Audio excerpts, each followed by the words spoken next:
game. What is up? Welcome to another episode of Video Game Bang, where we clearly have our shit together. I'm sorry. I'm sorry. I didn't know you were doing it. I didn't understand. I know. We have to have a conversation beforehand, Emma, so we know who's going to be hosting the show. Welcome to a new episode, everybody.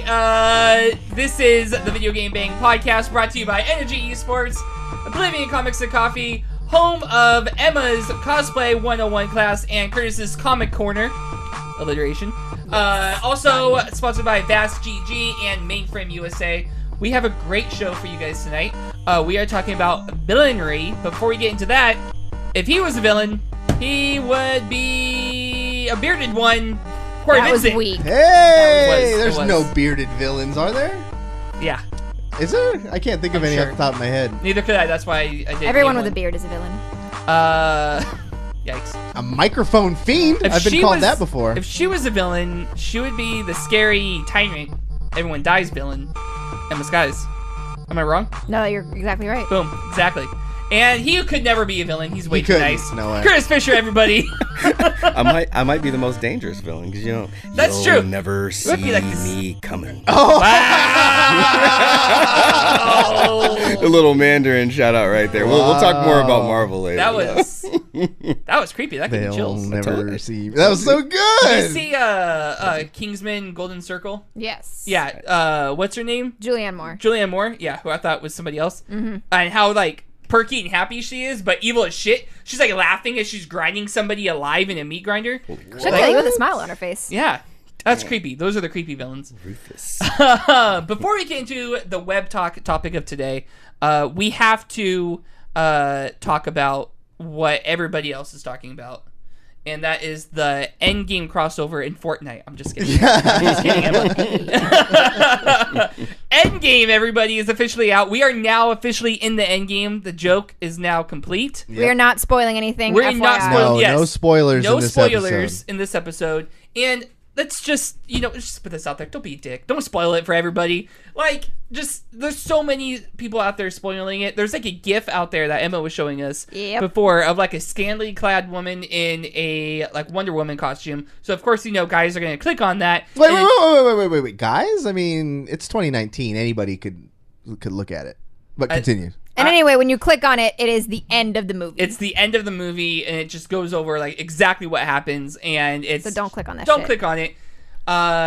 Don't play Fortnite, because apparently Fortnite is like a bunch of 10-year-olds going into every chat room they can and spoiling the movie. If you're playing Fortnite or if you're streaming it, like people will just come into your chat and be like, "This is what happens. This is the big thing that happens. Here's all of the So don't fucking do shit. Yeah. And see this movie as soon as you can if you're worried about spoilers, because somebody on the internet is gonna get to you. I thought last week when we put the message out there, the internet would actually listen. Why? I mean, who would be this treacherous? Like, this movie... People are assholes. 11 People years worth of love went into watching these films, and They don't then care. They don't care. Yeah, and Fortnite's the worst because there's the crossover event, so by nature you're going to want to go in there and play. But then when you're on the bus before you drop, you can hear everybody's mic, and it's never been a beautiful place anywhere. All you hear is the N-word said by 8-year-olds over Why and is over that and over feature again. still a thing? That seems like a horrible feature. Who wants to hear 100 other people at once? Nobody. We have content coming out every week for Fortnite, but they can't fix that. Right. That's a callback to last episode. Okay, but now that we have that out of the way, Endgame. No spoilers, No of course, spoilers. but go see this movie. Go see it. Go see it 2 times, maybe 3 times. 4 times, 5 times. 4 times, because the first time you're just going to be emotional and you're going to miss things. And then the second time You're gonna be more emotional. And then the third time you might be okay. When I saw Infinity War, I cried so much more the second time I saw it than I did the first. Really? Because I feel like the first time I saw it, I was just like in shock. Okay. And I couldn't process what was happening. And then the second time I was like, oh no. I had just that feeling of pure happiness. Like, there's so many scenes from that movie where it's just big dopey smile. Oh, yeah. The whole time. But I'm not going to lie. I'm going to come clean. I did tear up a little bit in this one.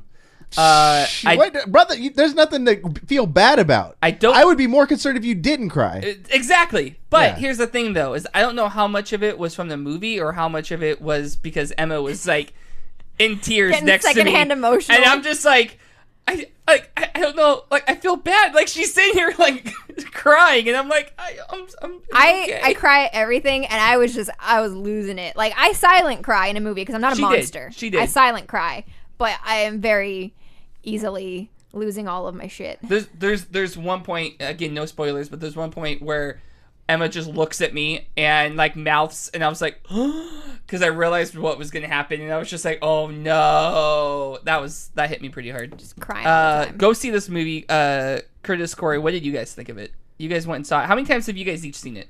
I've seen it twice, and I'd say easily 10 out of 10. Yeah. Yeah, I don't give that rating too easily, but 10 out of 10. I've seen it twice already, and I will go see it at least a third time. It's so good, and just everything I wanted out of this movie came true. So I'm so happy. I feel like a kid again when I was watching it.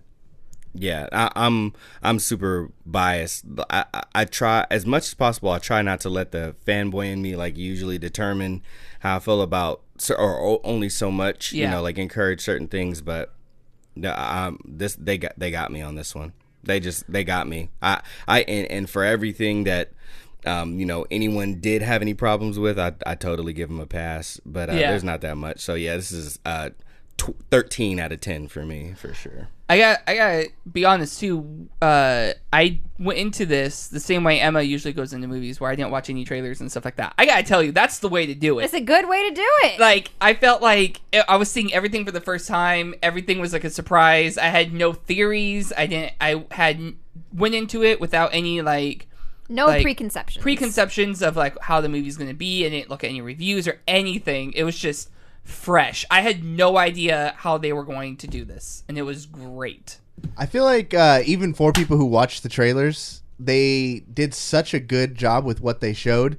Where like in the first 15 minutes, anything you saw in the trailer was basically kind of thrown out the window, of how any notion I thought I had was erased very quickly. And that doesn't happen a lot, especially with trailers. Top to bottom, such a good movie. I can't wait to talk about it more. We are going to do a full spoiler version for our Patreon exclusive members.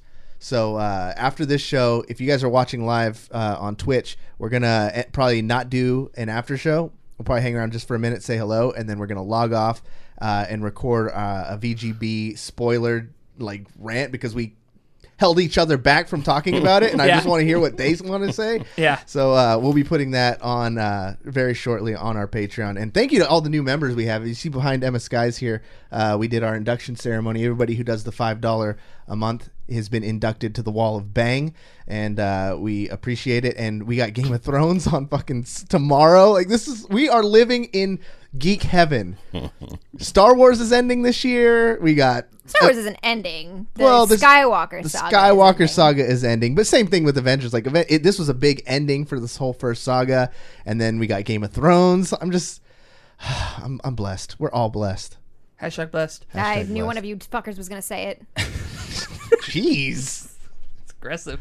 So, in light of seeing this and seeing, Thanos, we thought that we would come up with villains in video games that really stuck with us.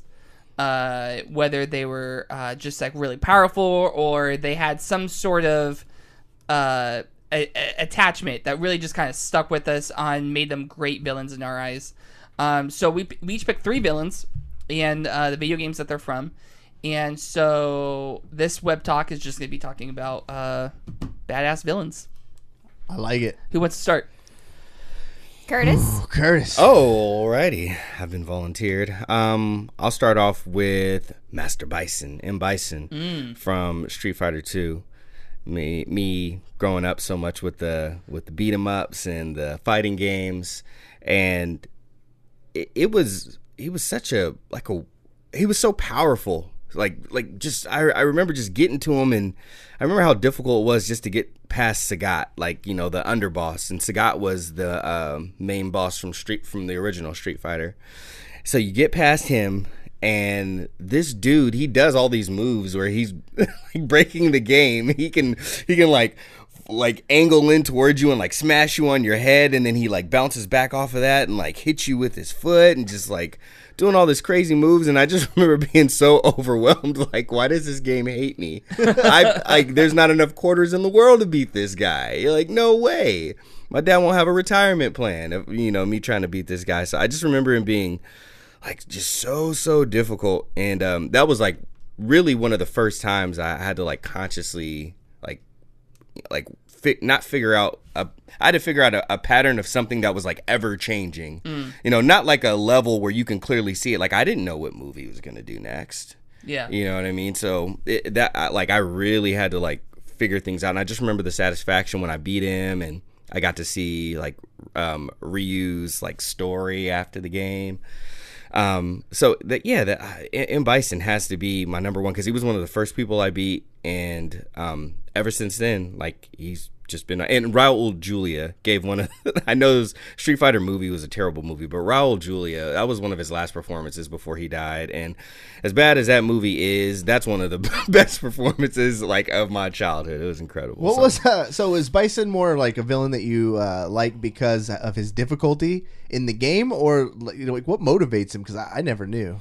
Bison, the backstory, I mean, really, he's kind of a typical, psychopath, ruler who believes that there's a utopia that he can build, and he's trying to basically take over the world and, create a new world order in his utopia.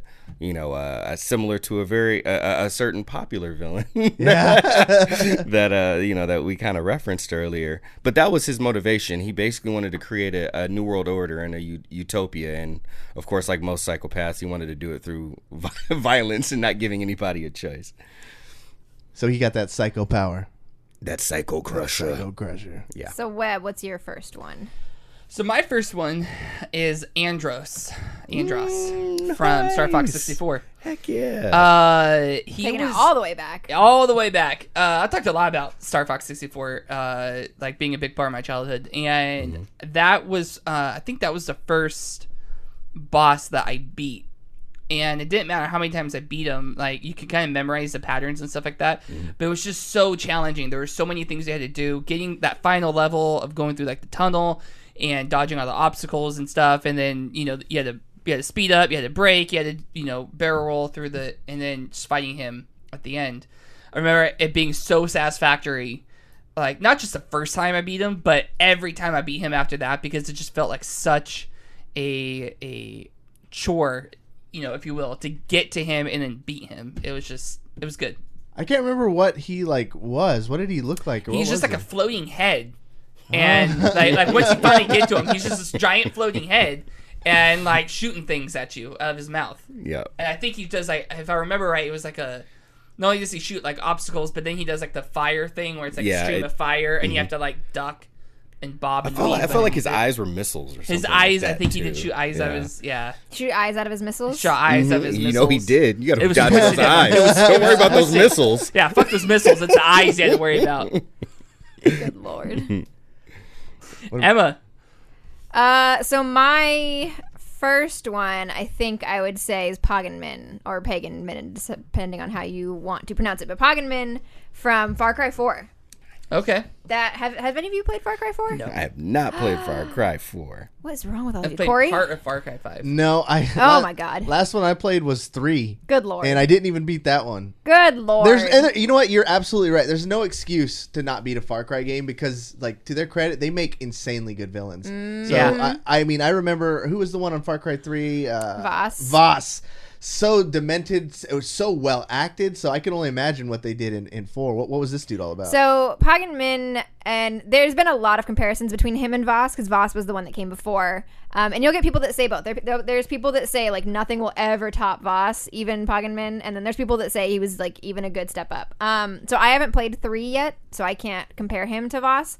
But he feels like the most Bond villain, game villain that I've ever come across. Like, it's one of those things where, like, for the person that you're playing, he does not dislike you. He actually likes the character because technically he's your stepfather.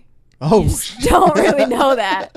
But he is the tyrannical ruler of a country called Karat, and the whole thing kind of starts because you show up because your mother has died and you want to go back to where she was born because she wanted her ashes spread there. So you're just on a trip to spread your mom's ashes and go home. And then you end up in this civil war conflict in this country. You get captured by Pagan Min when you get there, who, has set up a thing. Basically, he knew you were coming and he set up a thing. And the way it starts is like your bus that you're on, to go wherever you're going gets shot up, you get kidnapped. And when he sees you, when you get to him and he finds out that they shot the bus, he like straight up bloody murders the guy that did it. Oh, he's like, I told you to capture him and bring him here, not try to kill him. And he like right in front of you just like stabs a pen into this guy's throat like 15 times right in front of you. Like that, it like sets the tone that like, oh, he's like a charming, nice, oh, he's a crazy motherfucker. And like that tone stays throughout. Like he's always very nice to you. Like he loses his temper a couple of times, but it's very like, it's almost fatherly. Yeah. And it's crazy. It's really weird. But he's incredibly well acted, much like Voss. Like the thing that sticks out isn't necessarily like what he did as a villain, but it's more so the acting behind it, because Troy Baker voices him, who is just amazing at everything that he does.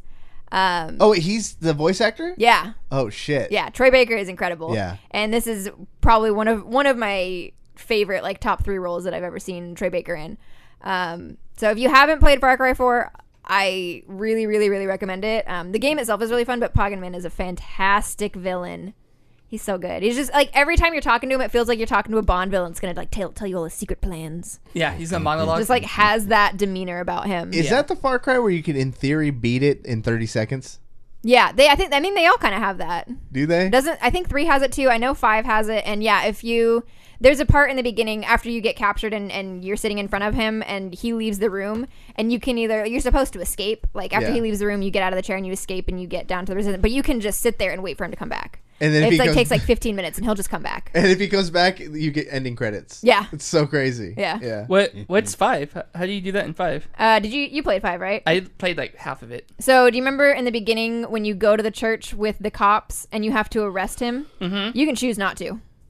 If you just stand there and you don't arrest him, the game ends. Okay, you leave, the cops walk away, and the game ends. I remember that because I remember going, I wonder if I have to arrest him. You don't. If you wait like 10, 15 minutes, you'll just walk away. Like you guys decide not to do anything, you walk away, and the credits roll. That's wild. Damn. So yeah, that's kind of a Far Cry thing. Yeah. Oh, he was another good villain. Like they just have good villains. He was another good one. He was another, because it was the same thing. He was creeped the shit out of me. Sociopath. But yeah, so go ahead. What was your first one, Cory? Now, this one is, I'm going to start soft. I'll start easy. I'll start nostalgic, too. Just because I put so much time into the game, and I thought he was written extremely well for the time. Twisted Metal 2 was a game I put in an incredible amount of time into. Yeah. And the villain's name was Calypso. He was the guy who ran this tournament. Basically, if you don't know the story of Twisted Metal 2, surprisingly, there's like not much of a story, but it's this guy named Calypso who wanted to do this like destruction derby tournament thing in like a post-apocalyptic world where if you win, he has the power to grant you any wish you want. So all the different drivers have different motivations. Some of them are stupid. Like the guys who drive the monster truck, they're like these 2 stoner dudes. And when they win, they say, we want to fly, bro. And then Calypso's like, all right. And he does this big Calypso thing. And he's like, you guys now have the power to fly. And they're like, sick. And they jump off the building and they fall to their death and die. The game's very gory. Good Lord. And then he pulls some flight tickets out of his jacket. And he's like, oh, I got you guys the ability to fly wherever you wanted. Like, he fucks them over. And he does that with everybody in the game. Yeah. They have these desires, and he finds a way to, like, twist them. Oh, yeah. And then, but there's a few characters in there, like, who get over on him. Like, if you use Minion, who's, like, this hidden character, they come and murder him. And one of the characters is like his daughter, and he has this emotional moment. So it's so many different things. This was back in the day, like before you could capture what was happening. So I had a VCR. A buddy taught me how to hook a VCR up to my TV. Okay. So that every time I won, I hit the record button.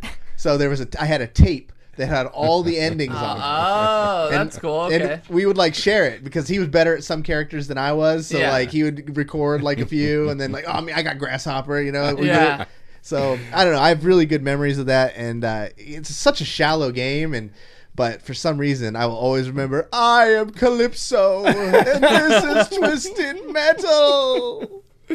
Oh, I love that game. Oh, so good. All right, round two. Round two. Curtis. Fight. Back to me. For this one of them kind of got switched up.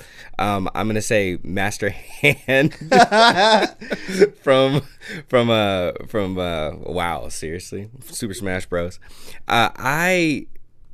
Another one that was one early on. I had taken out a few other villains by that time, but I mean, with Super Smash Bros. Being one of my favorite games, naturally, Master Hand. And Master Hand, it was weird. I didn't have as much trouble with Master Hand.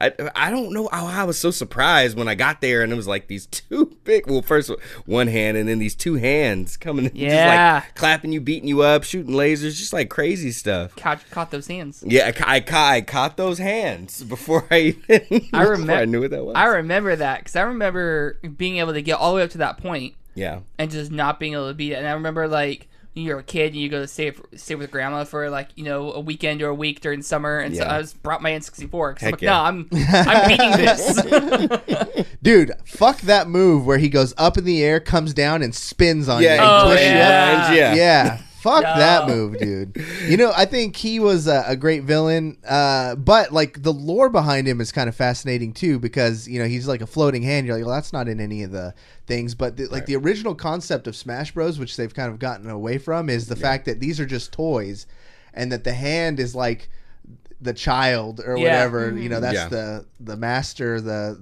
you know, controlling the whole thing. Right. So it's kind of like you were the Master Hand the whole way. Yeah, you know? I had to defeat myself. Where's Nexus when we need her? We're having an existential crisis. Yeah, but no, that's a good call out. People forget that, and that's part of. I did like the fact that they started bringing some of those stages out to kind of be a reminder, like the toy stage and the stage where, like, you know, mom comes and walks by the room and like gives the laser eyes and all that stuff. Yeah, but Master Hand, man, Master freaking Hand. All right, so for my second one, I'm gonna go with Doc Ock from Spider-Man PS4. Hey, Not and bad. I think it's been long enough to we can kind of spoil the ending of the game. Hell so I picked him because he's one of those villains that doesn't start out as a villain, and not only does he not start, he starts out as like one of your closest friends, your mentor. You look up to him. And like throughout the game, you're just kind of worried about him because he's trying so hard, and he's the type of character that I think make some of the most relatable and best villains because they become a villain out of desperation. Yeah. Like they have something that's on the line, and this is their last shot, and it gets taken away from them, and they just crack. And then they just say, fuck it. Like, then I tried doing it the right way. I tried being nice. I tried, you know, playing by the rules. And this is what it got me. So then I'm going all out. I'm going bad. And that's how he kind of is. And, you know, in addition to the fact that him not listening to you as Peter, when you say, like, hey, like, these neuro, you know, attachments aren't really working that well. And kind of screws him up in the head. But it is such a great villain, I think, because you just kind of feel they played a good they acted it really well, so you as a player even feel backstabbed just like Peter did. And then the final fight is him and you have to like kill your mentor basically. Yeah. And it was just such a good, like, memorable scene, memorable fight.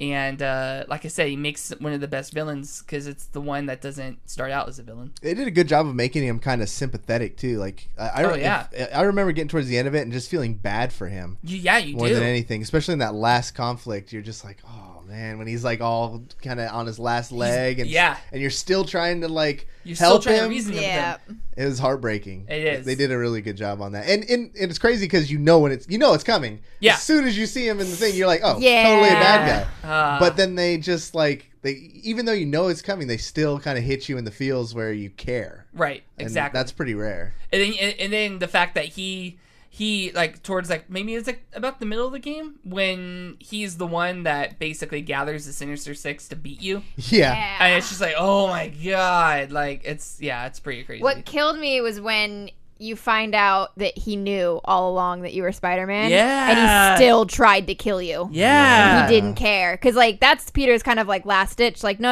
it's me. And he's like, I know. I have known. And I'm still going to kill you. Yeah. That one hurt. Oh, God. Good old Otto Octavius.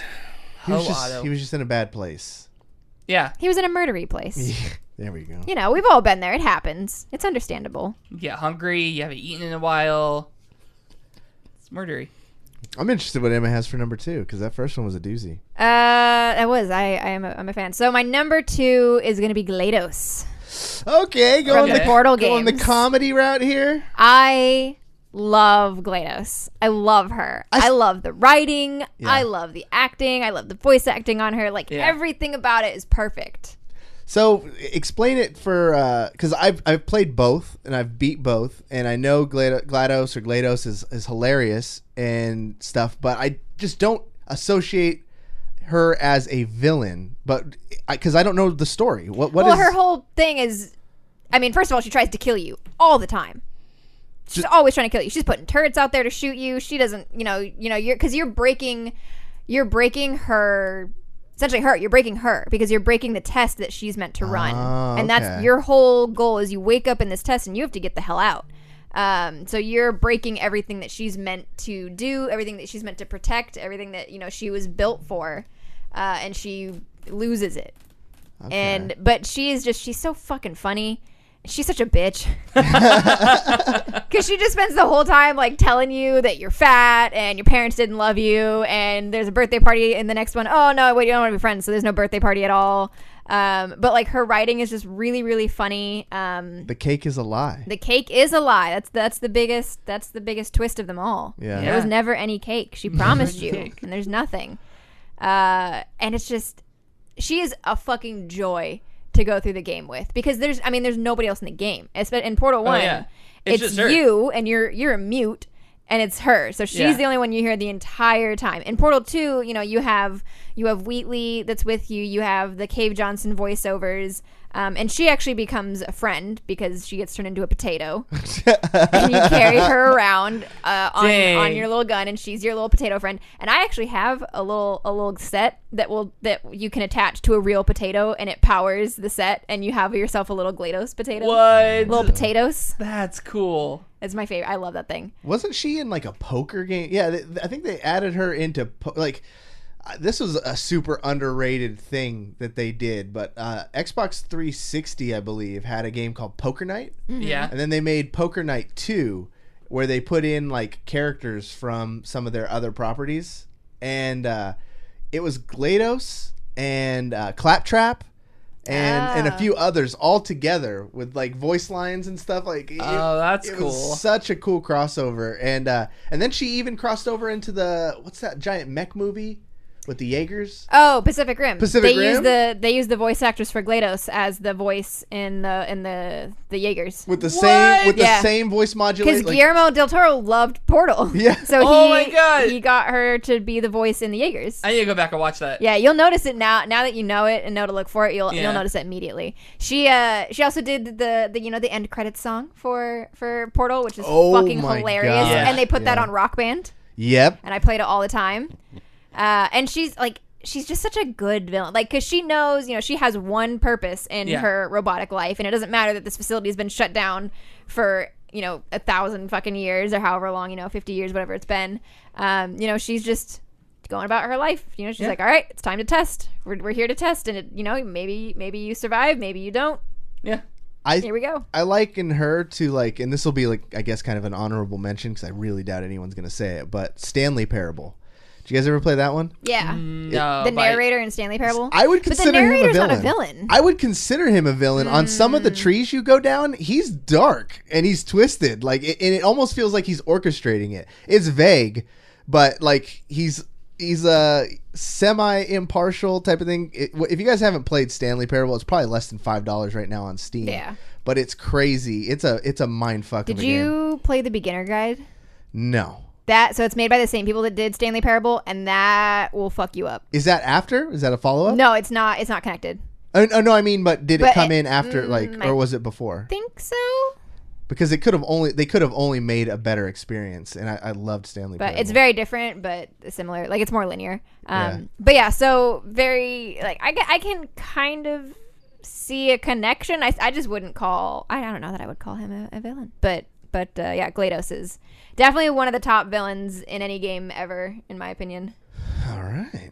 Do I get to go again? What's your round 2? So this is a playable villain for me that I treated as such through my playthrough of Grand Theft Auto 5. Trevor Philips. Okay. Did you guys play GTA 5? Which one is Everybody in there? Trevor? The redneck. Okay. Yeah. Yes. I cannot remember the name of the actor. Another sociopath. Stephen Ogg. That's right. This dude actually started picking. I just remember being just so enamored by his performance because GTA 5 has like the full motion body tracking, face tracking, and it's so cinematic, especially through the campaign, through the cutscenes. So he's like fucked up. Yeah, I grew up in Rio Linda, and he is the nightmare. He's like all of Rio Linda put into a human being. Yeah. And like his whole arc is like making meth and stuff, and then he gets brought onto your guys' crew for these heists and stuff. But he's the wild card. Yeah. And like he's murdering people through the cutscenes and like extorting people. And I mean, you have to play as this guy to get through the game. So I was really conflicted. And then we're spoiling GTA 5, people. This has been plenty long enough. Yeah. But the game gives you the option to kill him. For like the things he had done after you'd finish like the last heist, you have the choice to like off him or let him stay on. And there's an end game where you could keep playing, but if you kill him, he's done. You can't even use him as a character anymore. And I had to make that decision, and it was one of those things where I was like, no, he's a bad dude. He's done bad things. It outweighs the benefit I get of keeping him on my crew just to keep this villain around. So it was like pretty satisfying to take him out, even though it was only hurting my game experience. So in a way, he was the ultimate villain because he's post like existentially ruining my game play experience. Right. True. It's like when somebody dies in Fallout 3, and it's like all the quests disappear. Yeah. Exactly. So I offed him, and then that happened. But yeah, he's a great actor, and I'm glad he got like noticed after this. He's was in Walking Dead for a few seasons.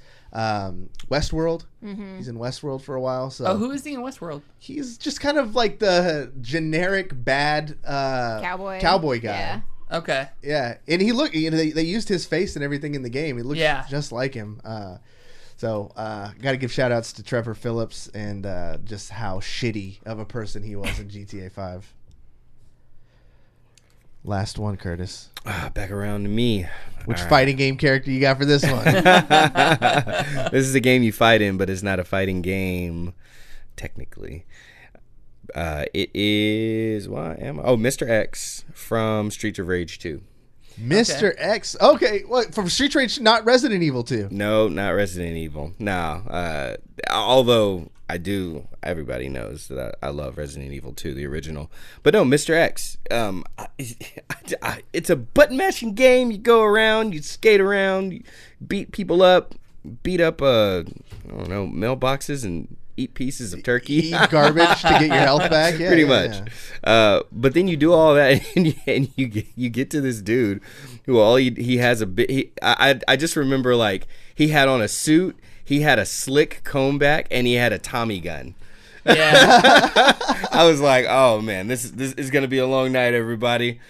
Grab the Capri Suns, grab all the goldfish you got.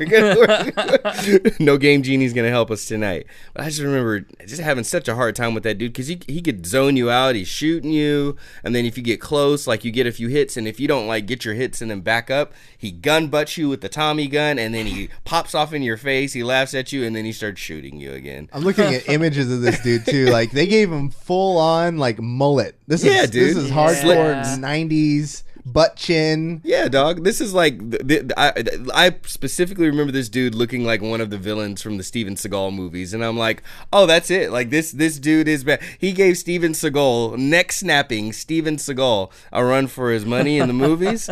Like, yeah, I'm in for it. So what is the so Mr. X from Resident Evil 2 though? What is his deal? Mr. X from Resident Evil 2 was just a tyrant. He was just being another thing that they injected the T virus in and was using to, kind of hide what they did in Raccoon City.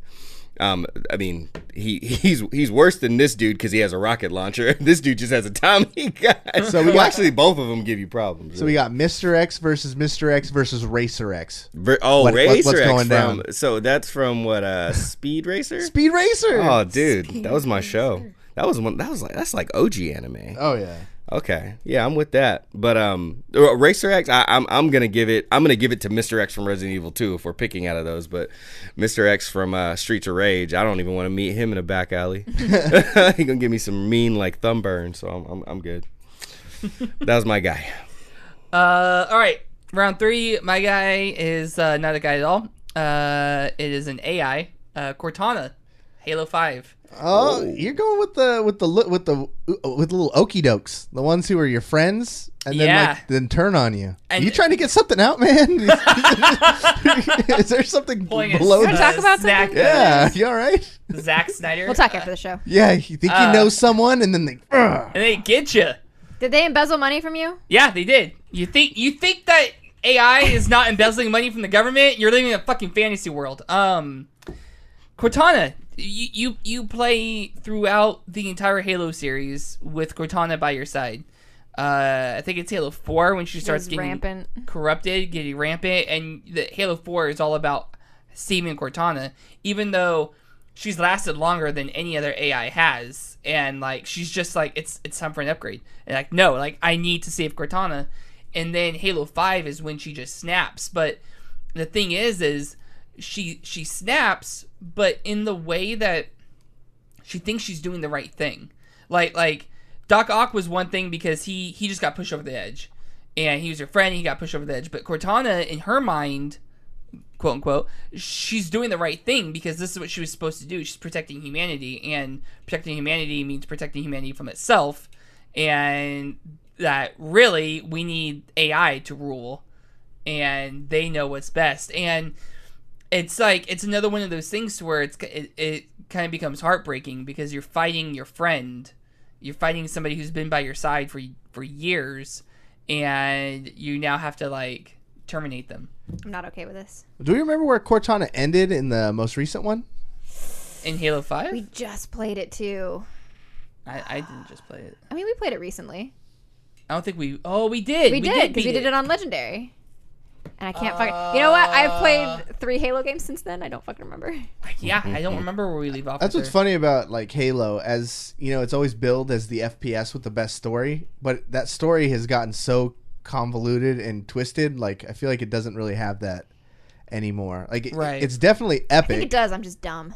I don't know. They feel epic and stuff, but ever since like I don't know, I'll say 3, and then Reach kind of came through, and then of course, ODST had a really fucking sick story too. Well, yeah, that's because like starting with Halo 4, it was a different studio, 343 Studios, and then the mission is different. You're not fighting the Covenant anymore or fighting the Flood. You are fighting them, but that's not the goal. The goal is to save Cortana and then to beat Cortana. Yeah. So and Halo 5, like not only are you going against Cortana, but then you got another team coming at you. Yeah. So with Luke Cage leading. So. But now they're working together. Which they used his.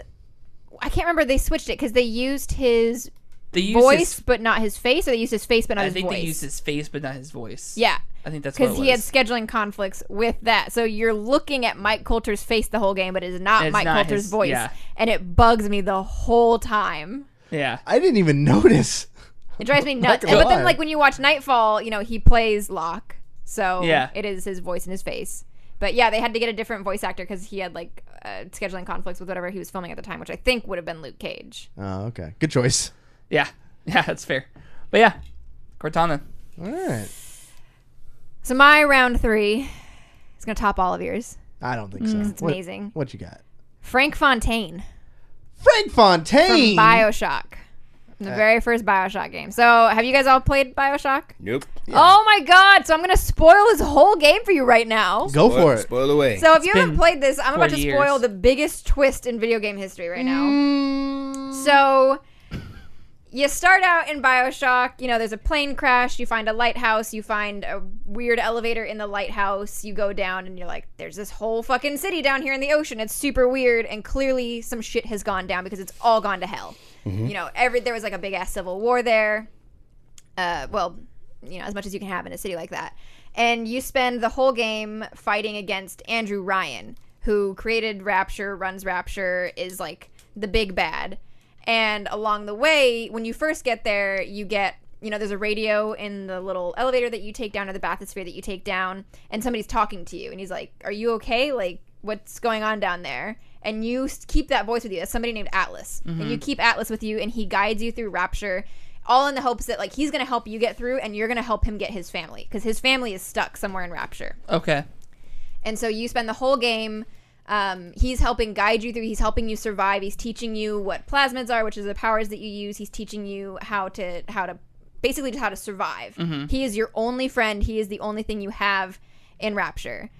So fast forward through the whole game, you get to the end, you get to Andrew Ryan, and you kill Andrew Ryan.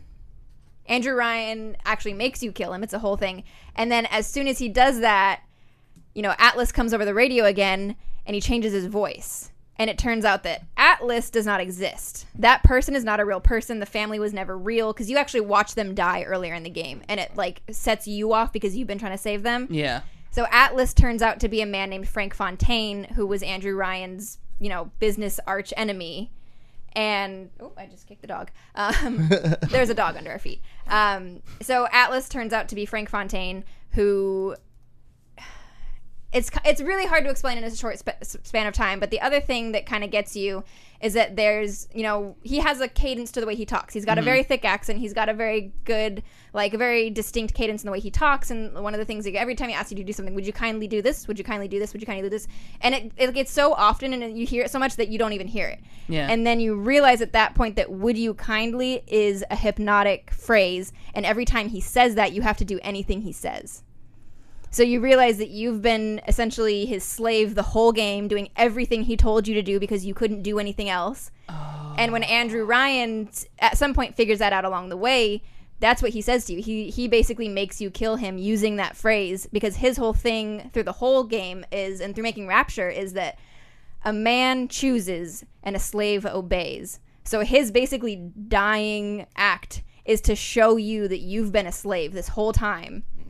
You're not even a man. Wow. Jeez. It's like all Usual Suspect. And then you find out that you're essentially, like, you eventually find out you're also the illegitimate son of Andrew Ryan. Holy crap. And so, yeah. So when the game starts, you're on a plane and you crash, and it turns out that was all a setup. So, you know, Frank Fontaine this whole time had kidnapped you, hypnotized you, planted that phrase in your brain, sent you away from Rapture, brought you back to Rapture, making you think that you were somebody else. Holy crap. It is the biggest payoff ever. It's so good. That actually makes me want to play the game. It's crazy.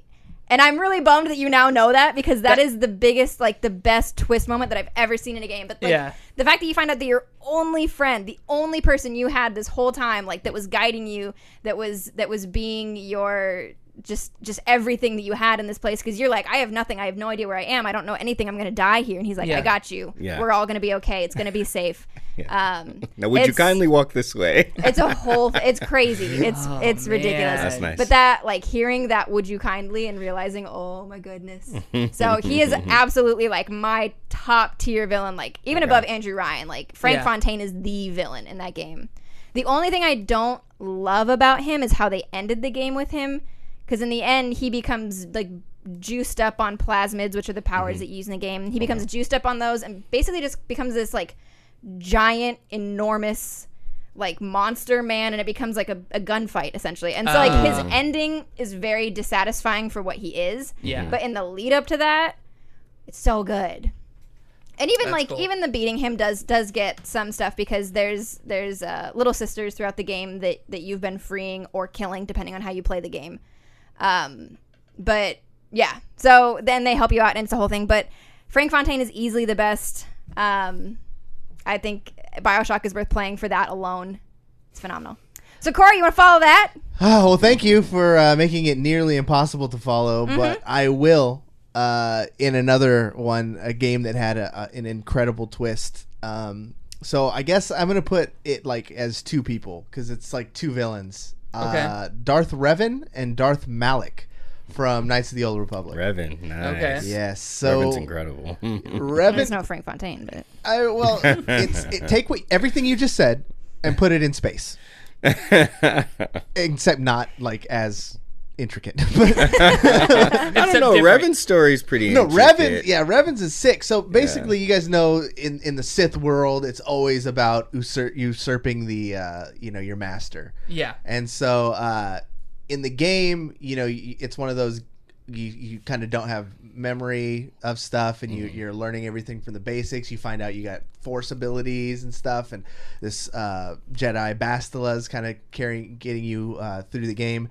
And the main bad in that is a guy named Darth Malak, and he just looks badass. He's got that like, I don't know. You get to see a Sith villain in his prime with no pure intentions. He's just pure bad, trying to take over the galaxy.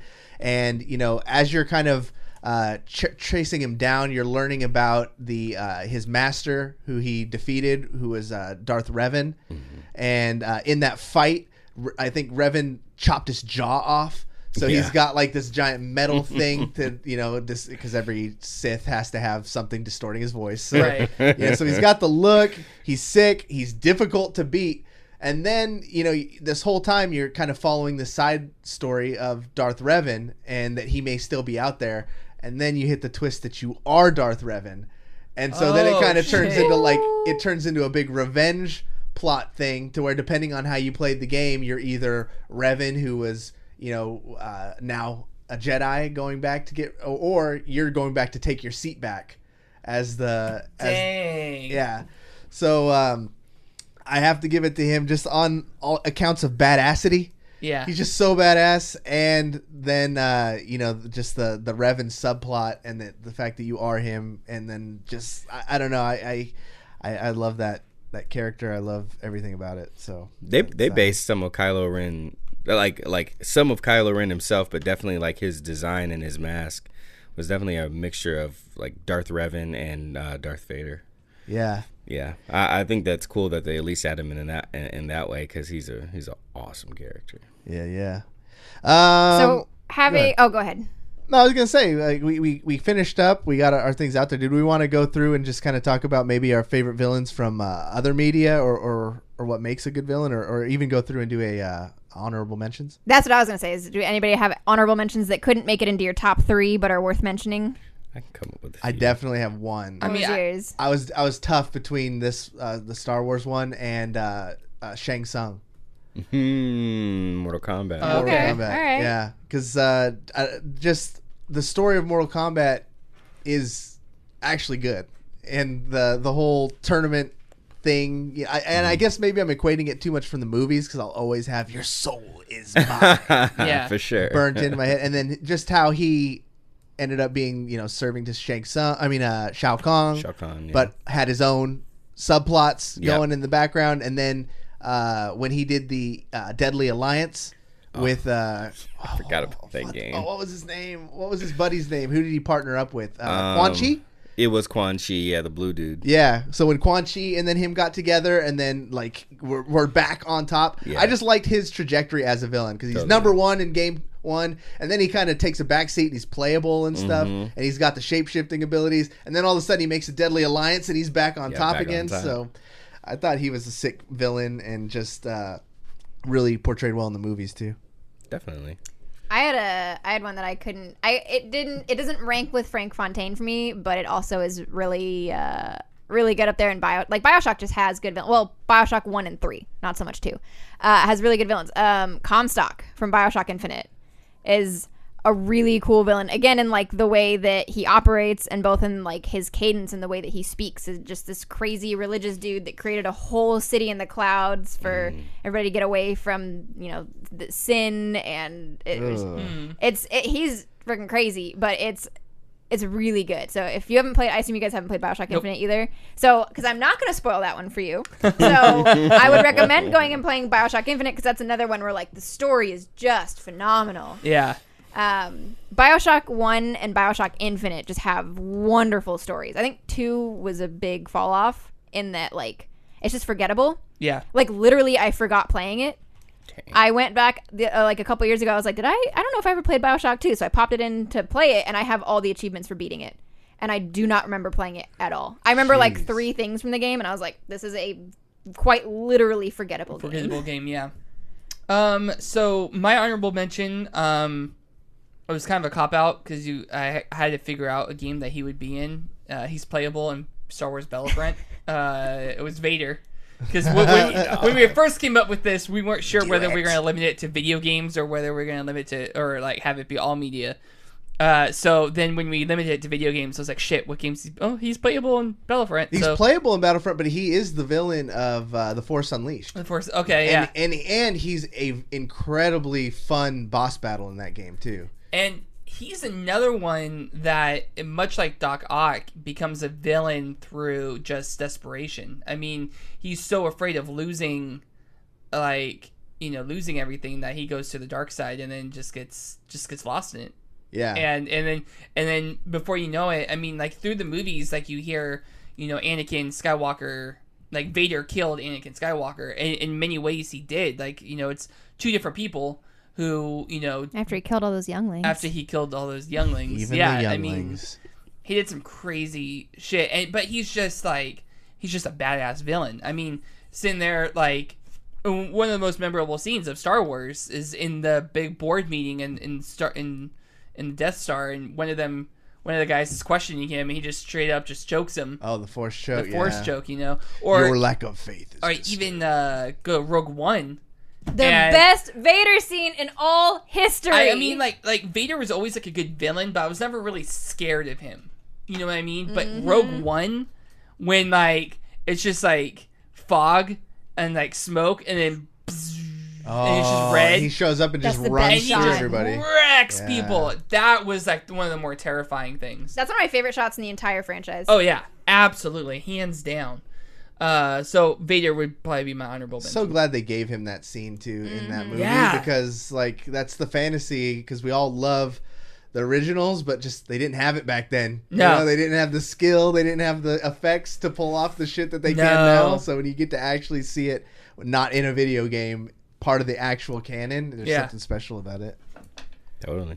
Honorable mention, Thanos. From Marvel superhero. I swear to God, I thought you were going to say Fortnite. Oh. I ain't never played Fortnite a day in my life. Not a minute in my life. Oh, man, you're better for it. That's what I hear.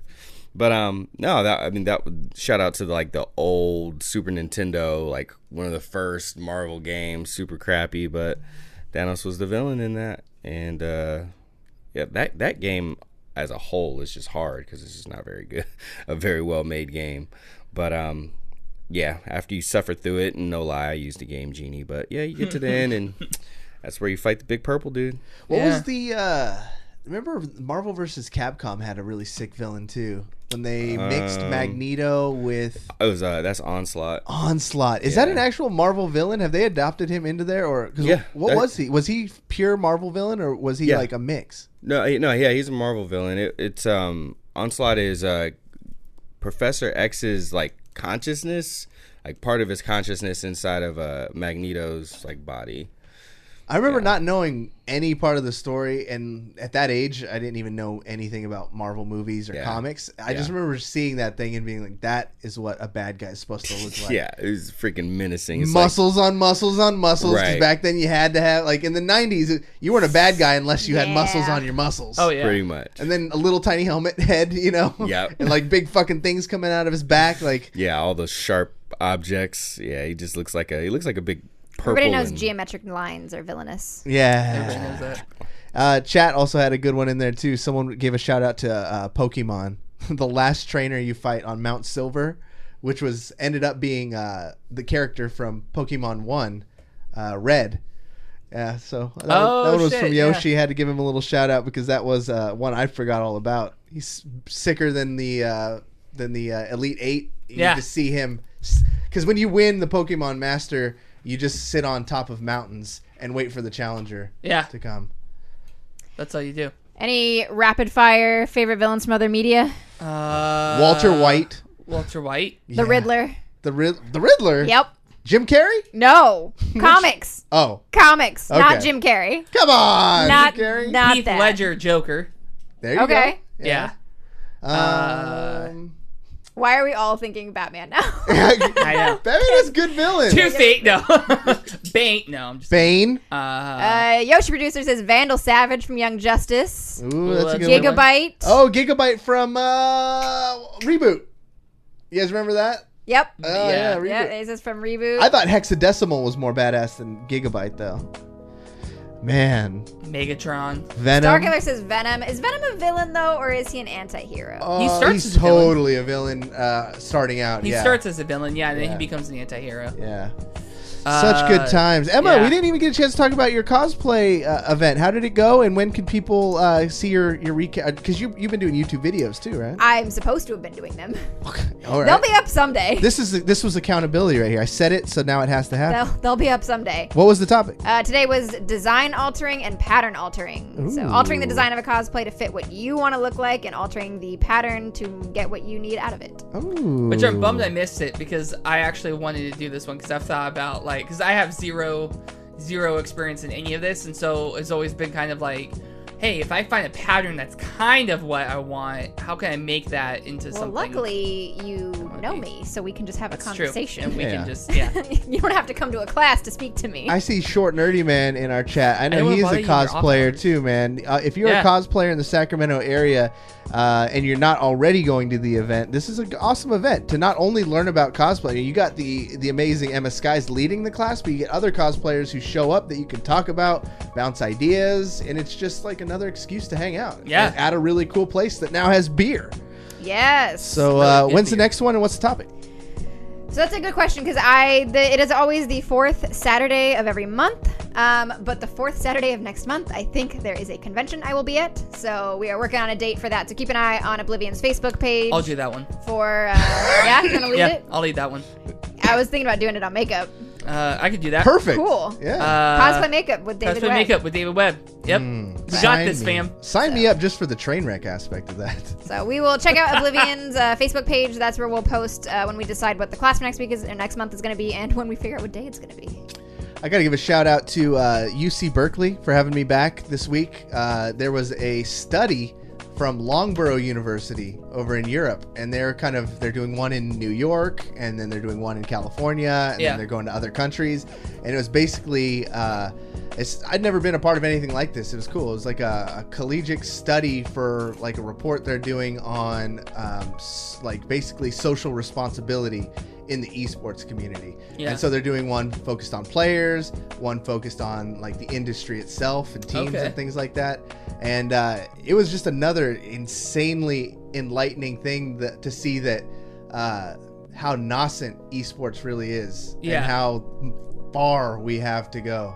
Because but what's good is that everybody there was kind of on the same page about a lot of the stuff that we're struggling with right now, and a lot of it was centered around things we talk about on the show. Toxicity. A lot. Toxicity was the number one. Whether esports is isolating or not.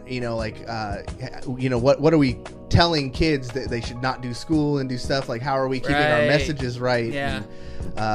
And then there's a lot of orgs that aren't paying people, and just tons of crazy, interesting stuff. So I just want to thank them for being a part of that study and having me back. Are we going to skip over the fact that you said nascent? What is it? Nascent? Nascent? No, it's nascent. I went to college, Emma, this week. I graduated college. How long ago? How long ago? 2 years? Oh, 3 see, years? you forgot everything. I was just there last week. I learned it all.